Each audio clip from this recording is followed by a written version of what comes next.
اديهم فرصه يعيشوا، بس يتفقوا مع بعض ويقدروا يتحملوا مسار حياه لمده سنه ولا اتنين. ان لقوا نفسهم قادرين يخشوا على المرحله اللي بعدها على الانجاب. لقوا لا قدر الله مش قادرين، يبقى يعني التكلفه بتاعتها عليه وعليها في اقل ما يمكن. اللي انا بقوله ده كلام موضوعي ومنطقي ولا كلام اقصد منه عشان الناس ما تخلفش؟ لا والله، انا بتكلم ادوا نفسكم يا شباب اللي هتتجوز في اي حته في اي مستوى. وبالمناسبه احنا في اجراءات الكشف الطبي اللي معموله، مش كده معالي الوزير في القانون؟ لا، ده سلامه عقد. ده يا فندم سلامه عقد. عارفين يعني ايه سلامه العقد؟ انت بتقول سلامه قدام سلامه، سلامه شاب قدام سلامه شابه، صح كده؟ والعقد مبني على ليه؟ على الشفافيه والمصداقيه، صح كده؟ وبالتالي كل ما العلم يتقدم ويديني فرصه اقدر احقق في سلامه العقد دي، اعمل ايه؟ لو ما عملتش يبقى انا كدوله عملت ايه؟ قصرت. ده منظور اخر، مش منظور طبي او مش منظور مثلا عشان الاعاقه او عدم الانجاب او كلام من هذا القبيل. انا عايز اقول لكم النقاش اللي تم في الموضوع دوت نقاش عميق جدا جدا، ومحاوله مننا كدوله انها توجد حلول ويبقى بطرحها عليكم. ارجو ان هو بنفس العمق اللي احنا تناولنا بيه المساله دي، ما تاخدهاش من ايه تقول ايه كشف طبي بالطريقه ديت. يعني الدكتور خالد كان بيقول لي ان مش كده، بقول له كشف الطبي ده انا هخلي الكلام ده خطر اقوله ولا لا؟ بجد والله، بجد بكلم بجد. قلت له ده انا هخلي اللي يوافق لجنه برئاسه قاضي وتروح لها النتائج مميكنه عن طريق وزاره الصحه الى القاضي ده في اللي هيدي تصريح سلامه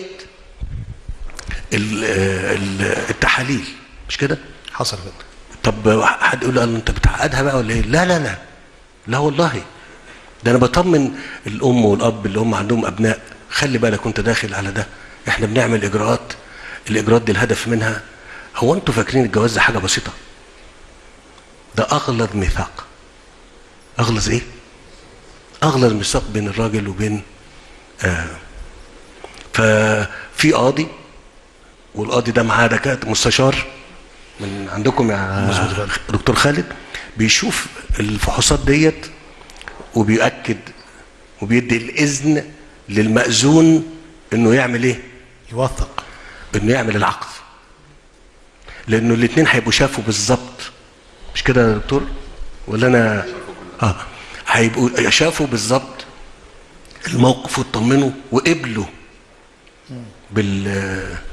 بالنتائج ديت، ويتعمل العقد على كده.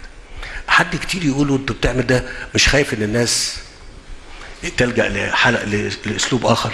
اقول والله انا امام الله بشرح وبأكد وبتكلم، وبعدين بنحاول نعمل مسار، هذا المسار يؤكد السلامه، لان هو بيقول كان يعني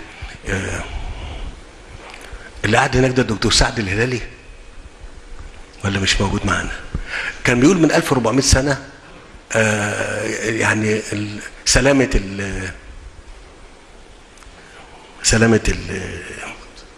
يعني الزوجين. طب ده كان اللي موجود ساعتها، كان المتاح من معرفه، كان موجود ايه؟ متاح من معرفه. طب المعرفه ايه؟ اتغيرت واتطورت، بقى عندي فرصه اشوف اكتر، لدرجه ان انا اقدر اقول ان الانجاب ده فرص لا قدر الله ان يحصل فيه خلل او عيب نسبتها كده. طب لو الطب عمل لي ده وانا كدوله ما خدتش بيه، ظلمت ولا ما ظلمتش؟ ظلمت حاله الزواج. ظلمت ايه؟ حاله الزواج يعني. ففي كلام كتير ونناقشوا فيه، واللي هتتفقوا عليه هيبقى هو ده اللي احنا اتفضلوا استريحوا. اتفضلوا استريحوا. معلش يا ايهاب خدتك في حته ثانيه.